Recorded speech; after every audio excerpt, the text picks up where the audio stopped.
uno de los actores de la cree que, la, que es el más importante, digamos, y que no, y se cree que con la capacidad de no tener la necesidad de escuchar al otro, ahí es donde empezamos a tener la posibilidad de cometer errores. Y no por hacer un discurso políticamente correcto, creo que es sobre la base del convencimiento, digamos.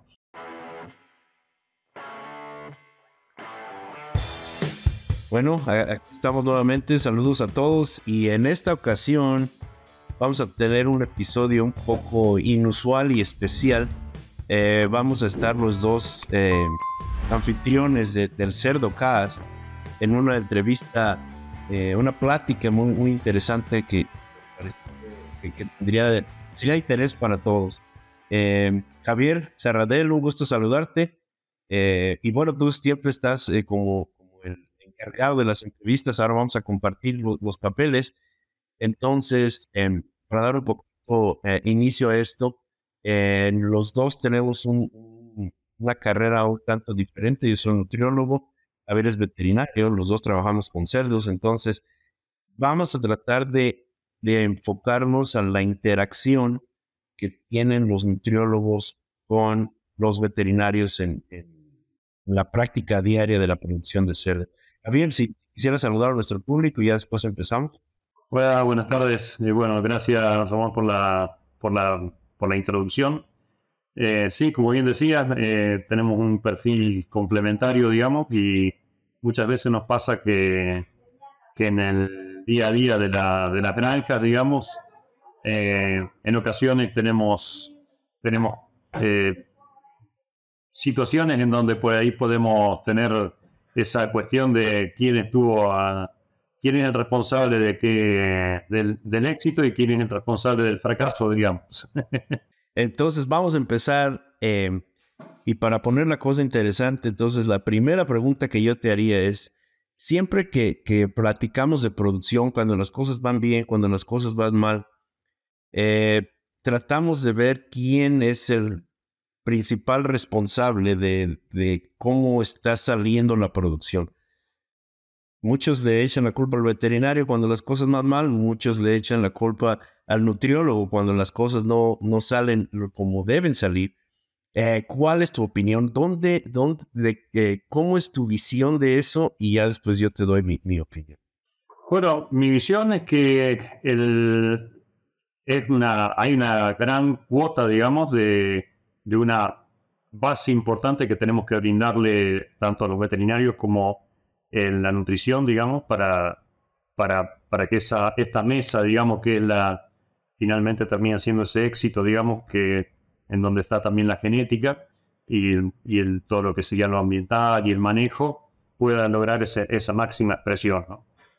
Y a veces nos pasa que en la diaria, digamos, particularmente en sistemas a veces que tienden a tener sistemas más rudimentarios para levantar datos y menos confiables para levantar datos, terminan muy basados a veces en una percepción. Y si la percepción es la del veterinario, que tiene un sesgo más sanitarista, quizás se enfoque demasiado en intentar una solución exclusivamente por el lado de la sanidad. Y si el sesgo es a veces más de manejo o de nutrición, tal vez se intenten agotar primero esas herramientas, ¿no? Y cuando se agotan esas herramientas, medio que la culpa está del otro lado de la mesa, digamos, o en la otra pata de la mesa. Y ahí interactuamos, ¿no? Y es difícil, digamos, wow, difícil. Es en el juego que nos toca. Sí, definitivamente. Siempre que hay alguna situación difícil en la producción, bueno, hay que ver dónde está la falla, ¿no? Desde mi punto de vista, el nutriólogo siempre es, o el alimento en este caso, que es como la gente se refiere al nutriólogo más que nada. El alimento siempre le puedes echar la culpa porque puedes decir que no tiene lo que debe tener, que lo mezclaron mal, que los pellets están malos, que el tamaño de partícula es muy pequeño.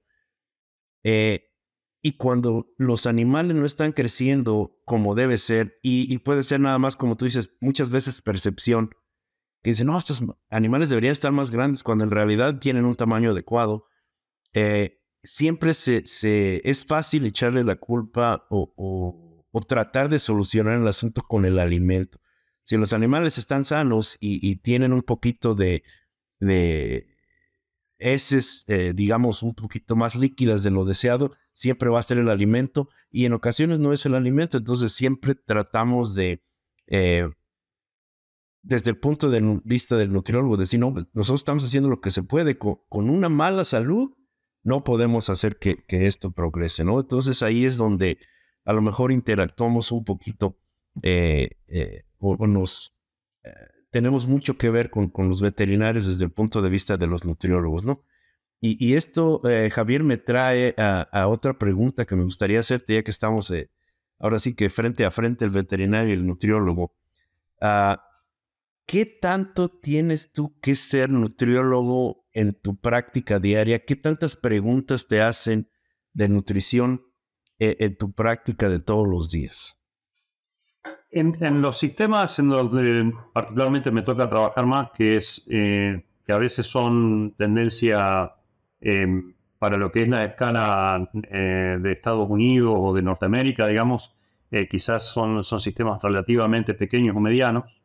El, el conocimiento sobre nutrición, o aunque más no sea en términos generales, digamos, y no con la profundidad que lo manejan ustedes, es necesario. Yo creo que el tener ciertas bases, digamos, como para poder tener esta cuestión de la visión amplia de las posibles soluciones, particularmente, por ejemplo, una casuística actual, que es a veces lo que nos está pasando con el post-destete por ahí, y las restricciones para uso de ciertos antibióticos que eh, nos desafía de alguna manera el tener que saber que cierta calidad de proteína, ciertos niveles de proteína son necesarios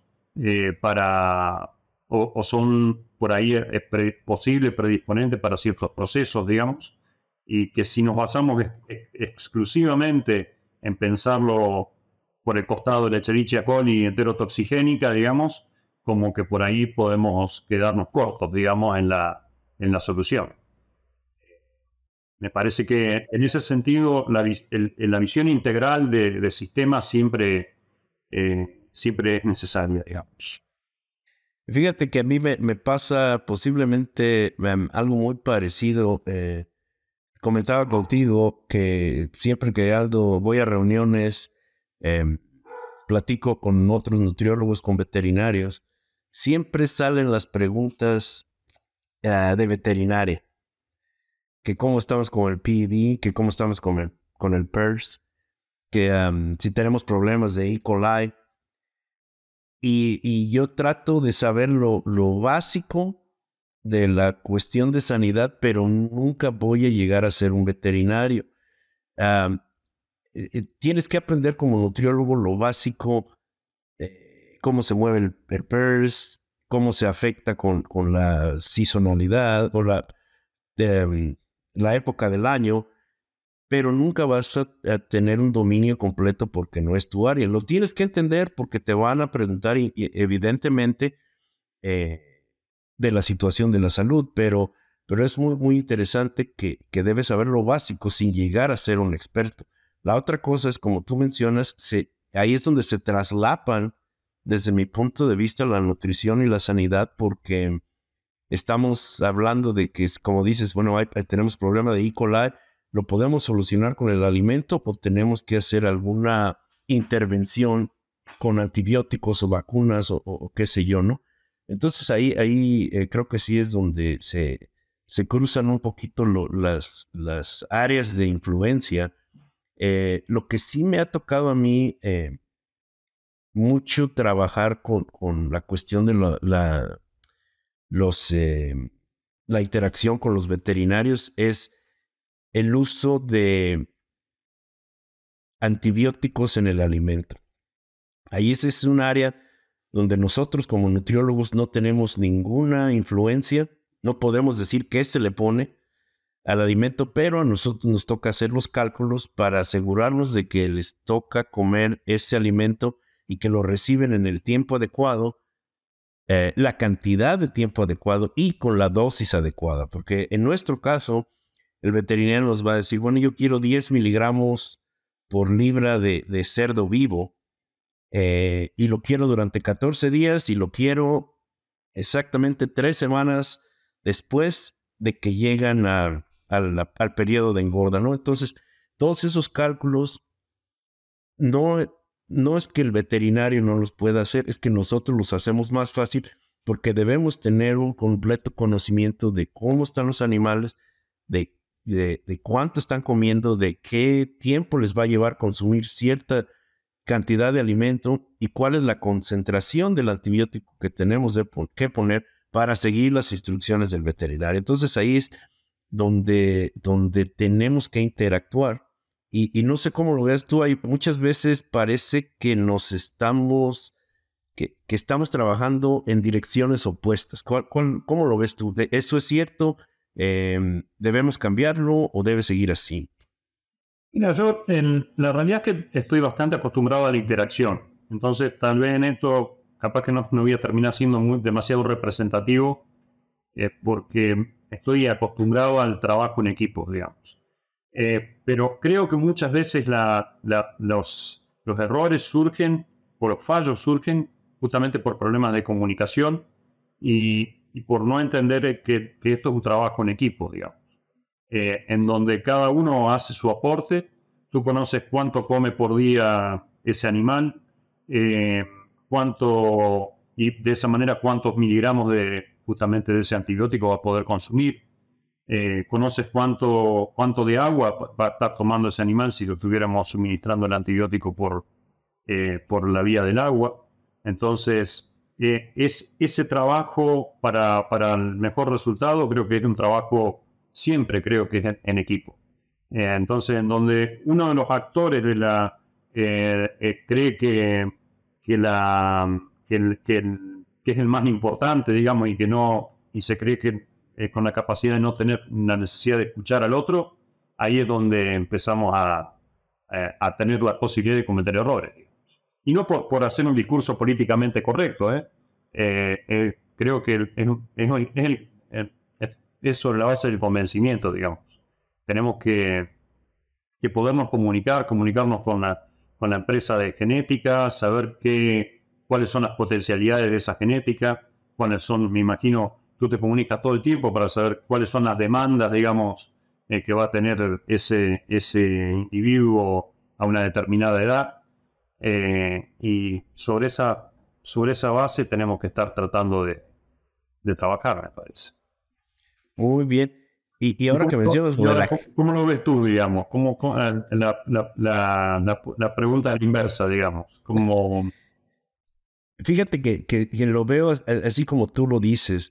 En ocasiones la interacción no es tanta, no interactúo. Yo en mi caso no interactúo todos los días con los veterinarios, pero al trabajar en un mismo sistema, la relación que tengo yo con el staff de veterinarios es mucho de colaboración. Colaboración desde el punto de vista de que, bueno, ellos hacen las visitas regulatorias, las visitas rutinarias, conocen la salud, conocen los flujos de animales y cómo se van moviendo los patógenos dentro de nuestro sistema. Y para mí es una interacción muy buena cuando me dicen, ¿sabes qué? Necesitamos este antibiótico en tal área, lo necesitamos empezar en este particular tiempo de producción. Y entonces yo ya hago mi parte, que sería asegurarme de que les llegue todo a tiempo en el momento que les deba llegar, en la concentración que les deba llegar. Y ellos no se tienen que preocupar de eso. Yo no me tengo que preocupar de decidir qué es lo que les voy a poner, pero ellos no se tienen que preocupar de que se vaya a aplicar correctamente. Y ahí, desde mi punto de vista, estamos contribuyendo el uno con el otro, pero no está, y a la vez no estamos antagonizando porque cada quien tiene su parte y las dos partes funcionan para hacer que todo salga bien.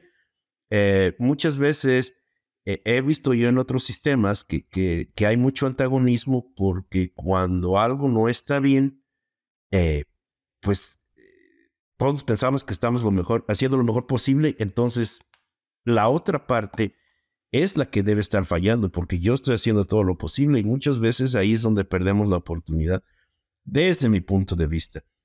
Y ahora, fíjate que ya estamos hablando de todo lo negativo y me gustaría compartir una experiencia positiva que tuve yo trabajando con un grupo de veterinarios. Teníamos un problema de un flujo de animales que estaba con un consumo muy bajo después del destete.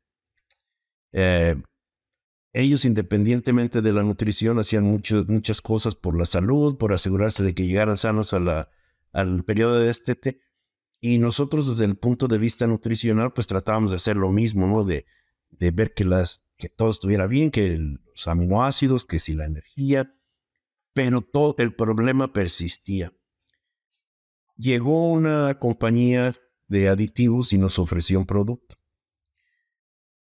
Ninguno de los dos, ni el veterinario, ni el nutriólogo, tenían mucha fe en este producto.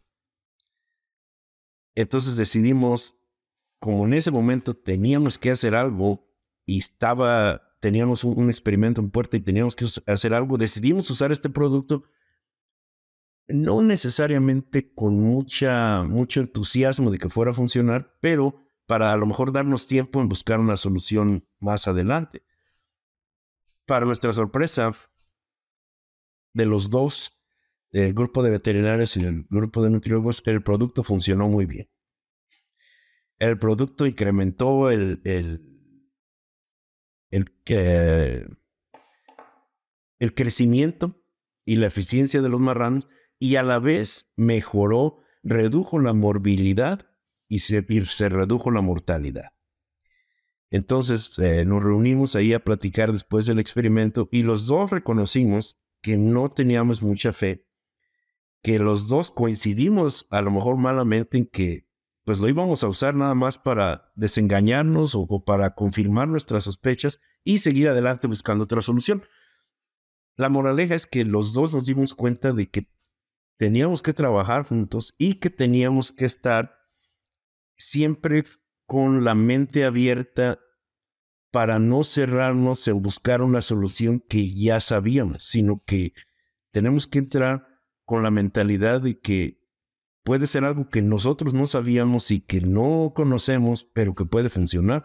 Y yo creo que a partir de ahí todo mejoró en cuestión de investigación, en cuestión de colaboración, porque fue una lección muy importante y fue muy positiva, porque ninguno de los dos quisimos a lo mejor en un momento reconocer la importancia o el potencial de este producto y al final terminamos dándonos cuenta de que hubiera sido un error bastante grande que no lo hubiéramos probado solamente por la percepción anterior de que no iba a funcionar. No sé si tú tengas alguna anécdota que nos quisieras compartir, buena o mala, de tu interacción con los nutriólogos. Sí, no, o sea, yo tengo dos casos, digamos, por ahí que son distintos. Uno que tienen de unos años atrás, que era con sistemas de alimentación líquida, en donde fui convocado, digamos, en una situación en donde la granja tenía muchos problemas crónicos de salud y pobre desempeño, digamos. Y empezamos a ver un poco, bueno, desde ya que lo que era salud, tenían los problemas clásicos, neumonía enzótica, complejo respiratorio porcino muy exacerbados, trastornos digestivos, básicamente síndrome hemorrágico intestinal o toxiones, hemorrhagic bowel, úlceras. Y bueno, empezamos a ver un poco, la granja venía con un concepto de maximizar lo que es conversión alimenticia. Tenían un sistema que aquí localmente hemos adoptado, digamos, de alimentación líquida con alguna copia y adaptación. Entonces no era al 100% lo que era el concepto original, digamos, comprado de Alemania. Entonces, un poco lo que, para terminar en el éxito, como quien dice, se hizo consultas con nutricionistas, se hizo consultas con la empresa de genética sobre el potencial de consumo de los animales. Y una de las cosas que nos dimos cuenta es que básicamente los animales estaban sufriendo una restricción alimenticia crónica, producto de este sistema de alimentación líquida, donde permanentemente quedaban animales con restricción, había competencia, había malestar, estrés crónico, y se hizo un abordaje integral, digamos, de la problemática. Desde luego que se abordó desde la sanidad, aplicando antibióticos y aplicando lo que se pudo aplicar en lo que es vacunas, digamos, basados en los diagnósticos que se hicieron. Pero a la vez se hizo un abordaje muy fuerte con un consultor en nutrición y se hizo un cambio muy importante en lo que es el manejo de la forma de alimentar, digamos, de los animales. Y la sorpresa fue que las cohortes nuevas de animales empezaron a expresar los potenciales genéticos, incluso en un principio hasta por encima de lo esperado, digamos. Y la sanidad pasó a ser una parte, digamos, casi que mucho menos protagonista, digamos. Y hasta ese momento para la granja todo el problema era sanidad, era sanitario, digamos. Y ahí realmente yo con ese caso aprendí muchísimo, digamos. Aprendí que el estrés crónico, digamos, particularmente, creo que exacerba mucho los cuadros de enfermedad, y que el cerdo, para expresar su potencial, digamos, necesita los estados de confort y, desde luego, bueno, una alimentación acorde a la demanda nutricional. Y en ese sentido, una granja parecida, con un nutricionista local, digamos, nos dimos cuenta también que él estaba formulando sobre una base de una genética de menor demanda, digamos, y con menor potencial de ganancia de peso. Pero en los dos casos, digamos, se trabajó muy bien y se logró buenos resultados. Interactuando, discutiendo y tratando de llevarlo adelante. Y el otro caso fue en recrías, digamos. En recrías actualmente en nuestra región, particularmente aquí en Argentina, se prohibió el uso de colistina, y veníamos en cierta manera cómodos, digamos, utilizando ese antibiótico en los piensos post-destete, digamos.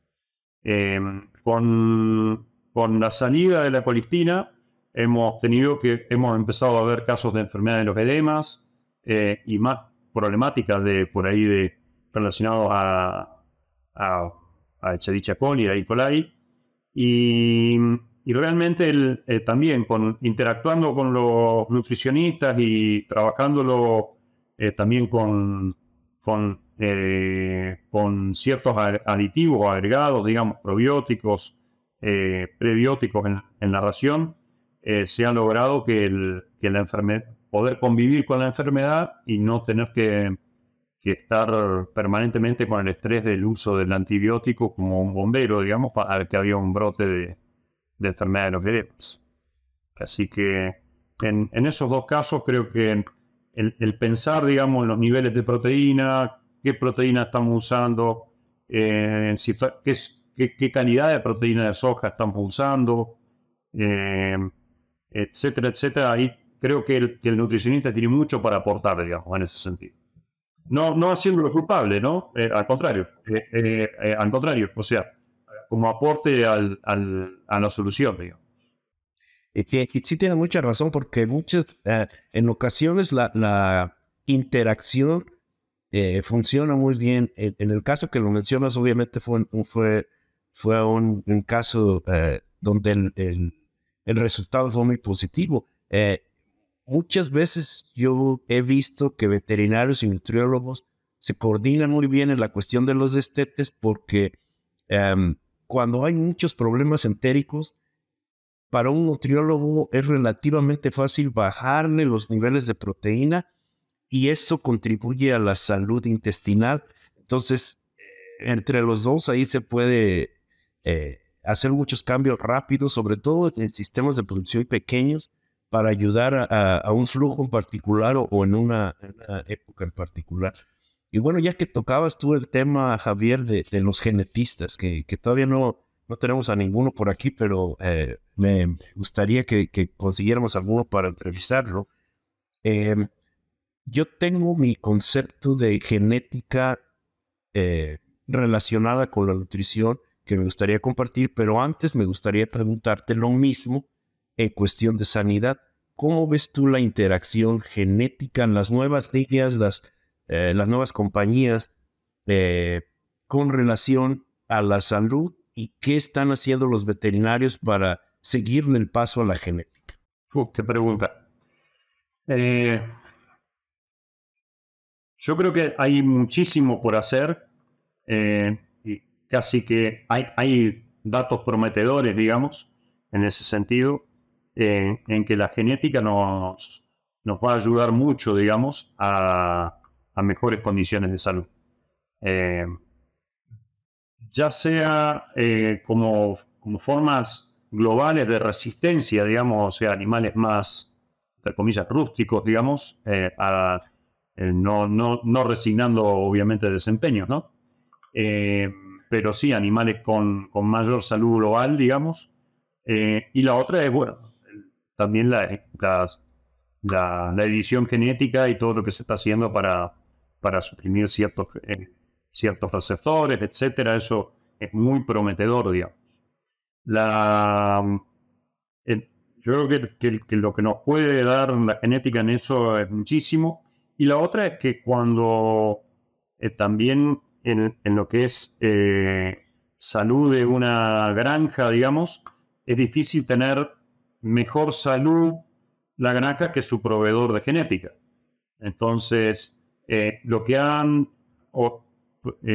progresado la genética en lo que es provisión de genes de animales cada vez más saludables a través de lo confiable, digamos, de un animal libre de micoplasma, un animal negativo a APP o a pleuroneumonía porcina, animales libres de Brachypira iodidysenteriae, por ejemplo, ya que nombraste heces pastosas o heces hemorrágicas, digamos.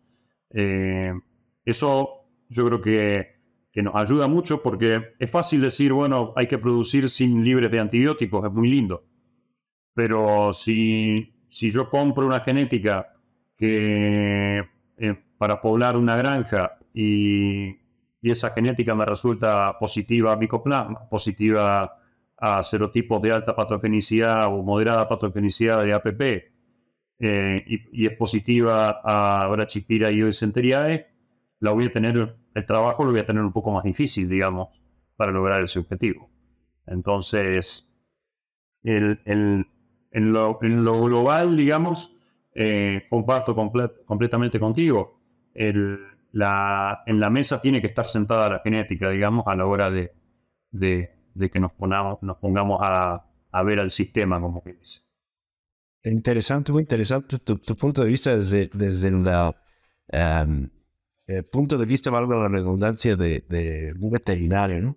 Para mí, y contestando mi propia pregunta, yo creo que nosotros como nutricionistas estamos solo tratando de alcanzar a la genética, porque ha mejorado mucho, evidentemente, ahora con las nuevas cerdas hiperprolíficas, como se les ha llamado.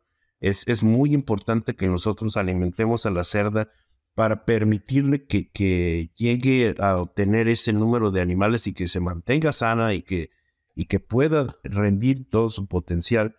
En la cuestión del destete y de la engorda o de la finalización de los marranos, yo creo que los nutriólogos estamos ahorita en el punto de que estamos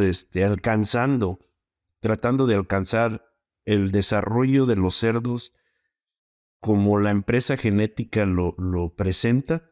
Nosotros estamos tratando de hacerlo comercialmente y desde mi punto muy particular de vista, hemos tenido éxito en alimentar a los cerdos para que logren su potencial, sobre todo en el periodo de finalización. Ahora, el reto para nosotros es encontrar la manera de alimentar a esos cerdos a todo su potencial sin afectar la salud y sin gastar más de lo necesario. Porque es muy fácil alimentar a un cerdo para que dé todo el potencial, pero después ya a nivel comercial no puedes gastarte tanto dinero. Tienes que bajar los costos y proveer al mismo tiempo de todos los nutrientes que la compañía genética te está diciendo que tú les debes dar. Entonces, esa es una parte. La otra parte es a lo mejor, ya una vez que logras ese potencial, que pienso que la mayoría de los productores lo están logrando, te tienes que enfocar a la uniformidad.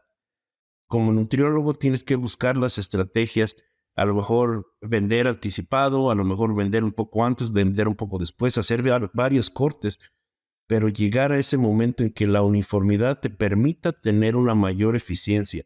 No todo es el alimento en cuestión de eficiencia, hay muchas estrategias, desde estrategias de salud, estrategias de mercadeo, estrategias de alimentación. Entonces, todo eso lo tenemos que combinar.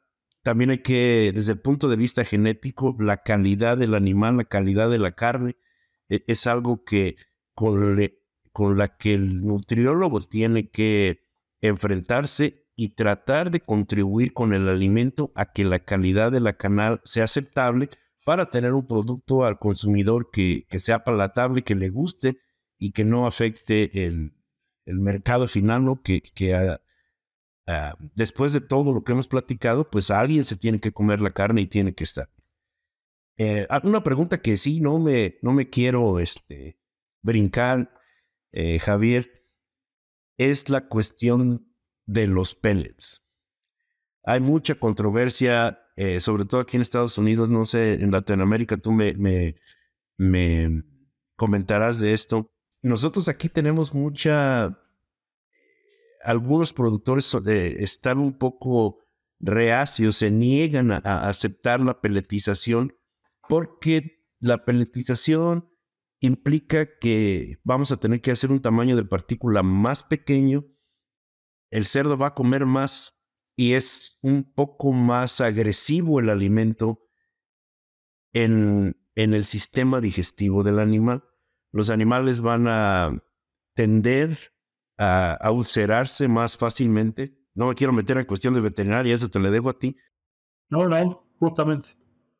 Pero es más irritante el tamaño de partícula pequeño, y desde el punto de vista de un veterinario, de un encargado de la salud de un hato, eso es algo negativo. Desde el punto de vista de un nutriólogo, yo te comento, bueno, para mí, meto esos pellets ahí, le bajo el tamaño de partícula y voy a contribuir a una mayor ganancia de peso, a una mayor eficiencia alimenticia, a una mayor utilización del alimento. Voy a mantener a todo el mundo contento, desde los de recursos naturales que se encargan de todos los afluentes de las granjas. Es menos alimento para producir el animal, el alimento fluye mejor en las granjas, los marranos crecen más rápido, es mayor eficiencia. Los únicos que no van a estar contentos son los veterinarios por la cuestión de las úlceras. ¿Cuál es tu punto de vista? Bueno, efectivamente me describiste un caso que tuvimos hace ahora y 1 año y medio, aproximadamente 2 años, con una granja que pelletizaba justamente. La situación particular del ámbito donde me muevo yo es que en general la pelletización no es buena, digamos, tiende a ser de pobre calidad. Entonces, tal vez voy a tener un sesgo, digamos, más negativo de lo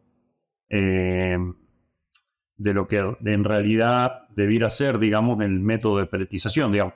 La experiencia fue muy mala y me toca trabajar cuando hay un problema. Entonces voy a tener un sesgo hacia lo negativo. En esa situación fue tal cual como tú lo describes, digamos. En la granja de tener un nivel de mortalidad muy bueno, excelente, digamos, en destete a venta, granjas de destete a venta, que supo estar en 2,5-3% de mortalidad. Se habían elevado, llegó a tener picos de hasta el 7%, 6%, y, por un porcentaje, ahora no voy a recordar exacto el número, digamos, pero 40% de toda la mortalidad, puedo ser algo inexacto, ¿no? Pero aproximadamente creo que un 40% de toda la mortalidad eran úlceras. Y eso preocupaba, y realmente era, era una situación que en general, a mí, veterinario, la consulta permanente era: esto es neumonías, estas neumonías nos están generando reducción de consumo, será circovirosis, que también esté relacionada indirectamente con estas úlceras. Cambiaron la vacuna justamente para prevención de la circovirosis, pensando que podía mejorar la condición. Cambiaron la forma de aplicación de vacunas, etcétera, etcétera. Hubo todo un abordaje desde lo sanitario, pensando que las úlceras tenían una base sanitaria, y finalmente, cuando se dejó de peletizar, sobre la base de la hipótesis de lo que tú describiste muy bien, ahí la condición mejoró de un mes para el otro.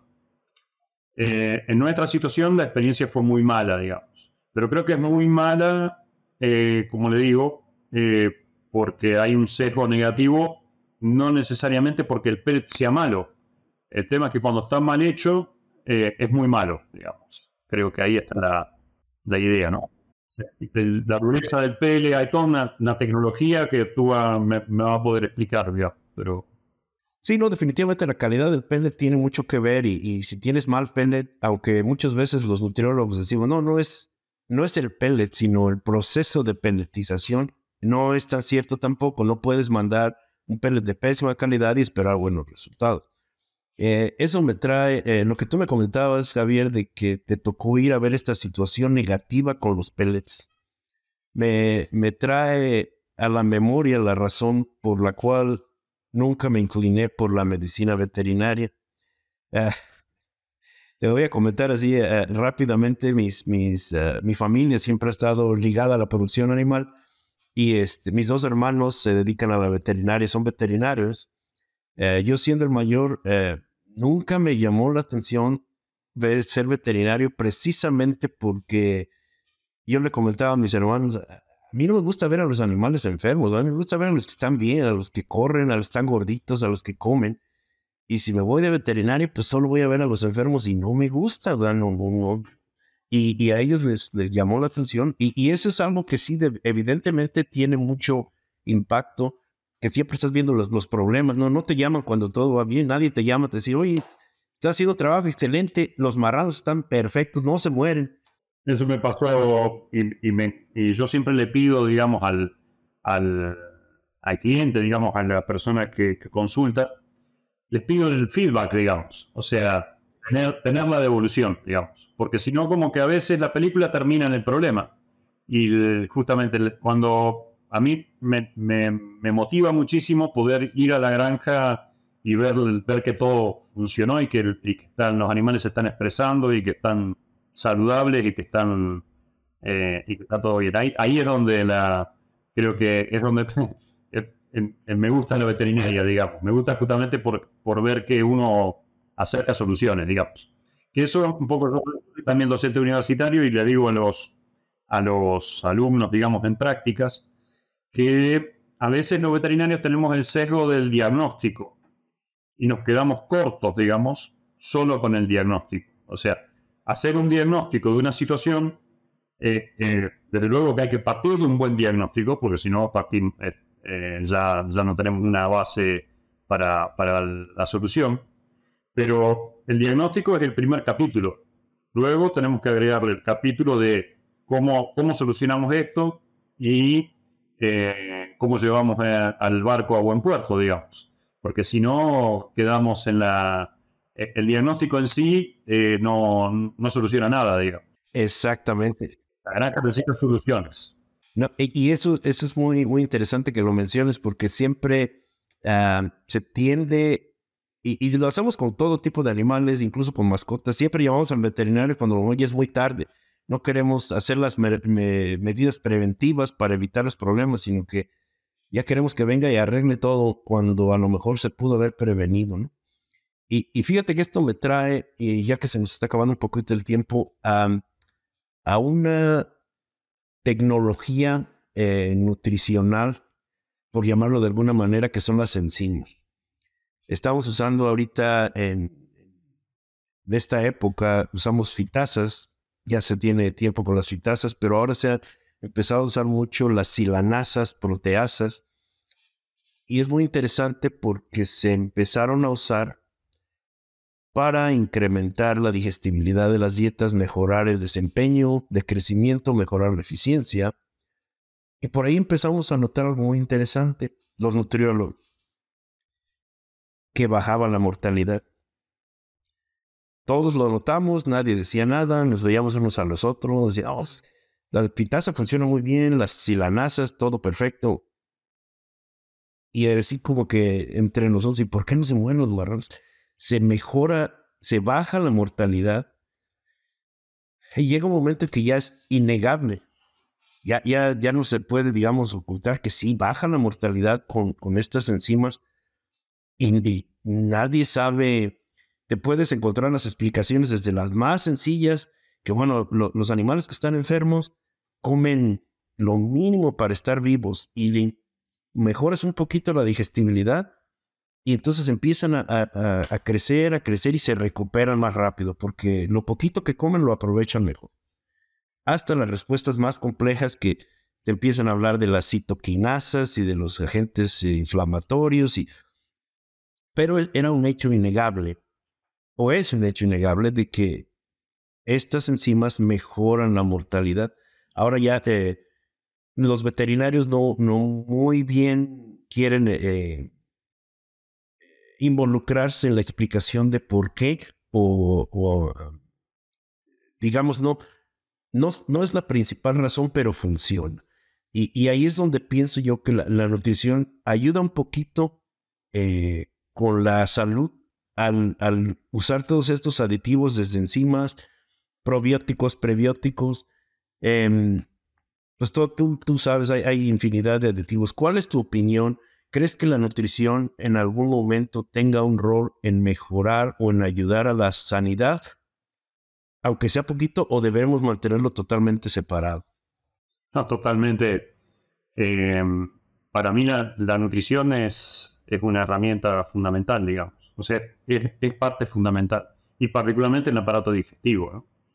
Hay efectos indirectos luego o también a nivel respiratorio, etcétera. Pero lo digestivo, digamos, y todo lo que nombraste tú, los aportes que están haciendo, incluso a veces con uno diciendo a primera vista, digamos, con algunos elementos por ahí eres medio cauto porque dices, bueno, hay que probarlo porque por ahí el efecto no sea del todo o haya un sesgo positivo de determinados experimentos, digamos pero en realidad luego a campo eso no sea tan repetible, digamos, o reproducible, pero en la realidad es que hay muchísimo, creo que se avanzó muchísimo en estos años y hay mucho más por avanzar.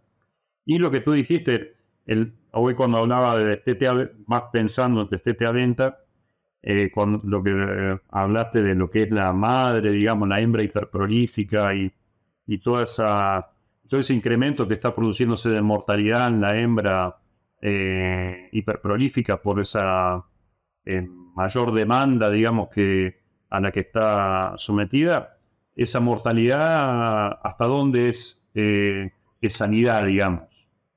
Muchas veces tiene que ver con un animal que está sometido a una demanda nutricional tremenda y hay que tratar de poderla cubrir, digamos, ¿no? Y ahí es donde coincido plenamente contigo, que ahí es donde todavía como que la nutrición estar, como quien dice, tratando de alcanzar, digamos, a la genética en eso. Qué bueno que tocas eso, Javier, porque eso es precisamente ahí, desde mi particular punto de vista, es donde sí nos está eh, causando un poquito de dolor de cabeza a los nutriólogos. Creo que en ese sentido la sanidad está mejor en las hembras hiperprolíficas y la nutrición todavía no los alcanza porque es una nutrición muy específica, muy enfocada a la necesidad de cada animal, a la paridad, a la edad, y todavía no encontramos una manera económica y a gran escala de poder satisfacer a esa hembra. Se puede hacer, evidentemente, con muchas dietas y con muchos niveles de diferentes nutrientes, pero entregar ese alimento, hacer que le llegue a la marrana adecuada, a la cerda que necesita más o que necesita menos nutrientes en particular, es algo que todavía nos está costando trabajo porque no es tan fácil entregar 5 o 6 dietas en gestación y a lo mejor sí ahí la nutrición tiene que trabajar un poquito más en ser más específica o en hacer una formulación que cubra la necesidad de todas las cerdas hiperprolíficas, ¿no? Pero ahí sí creo que es una de las cosas en que los nutriólogos tenemos la necesidad de enfocarnos un poquito más y hacer el esfuerzo de entender qué es lo que necesitan y buscar la manera de entregarlo y no que se quede solamente a nivel de investigación, sino que llegue al productor, acompañando la genética para obviamente obtener el beneficio que la genética nos está facilitando, ¿no? Pero bueno, Javier, en una plática por demás interesante, me parece que ahora ya nos vamos a llevar mejor los veterinarios con los nutriólogos. Es algo que se complementa desde mi punto de vista. Tenemos que trabajar juntos a todos los niveles. No sé tus comentarios finales, si tuvieras algo por ahí. No, coincidir contigo. Realmente el trabajo en equipo y la buena comunicación es fundamental para el éxito, digamos. Y bueno, y cuando van bien las cosas, obviamente que es mérito de la sanidad, ¿no? Claro, claro. Y el alimento, el alimento es el que tiene que ver. No, buena broma. Muy bien, muy bien. Javier, me da un gusto haber tenido la oportunidad de interactuar contigo. He aprendido bastante. Creo que los puntos de vista de cada uno son válidos. Tenemos que finalmente complementar lo que sabemos y complementar los conocimientos y las tecnologías para beneficiar a los productores y a los animales también. Entonces, mientras mejor coman, mientras mejor salud tengan, van a desarrollarse mejor, van a tener un mayor bienestar y van a ser más productivos y más rentables, que es lo que todos buscamos, ¿no? Javier, nuevamente me da mucho gusto haber platicado contigo. No me queda nada más que agradecerte la oportunidad y bueno, estamos en contacto y pues gracias otra vez. Gracias a ti. La verdad que ha sido una charla muy agradable. Abrazo. Hasta luego.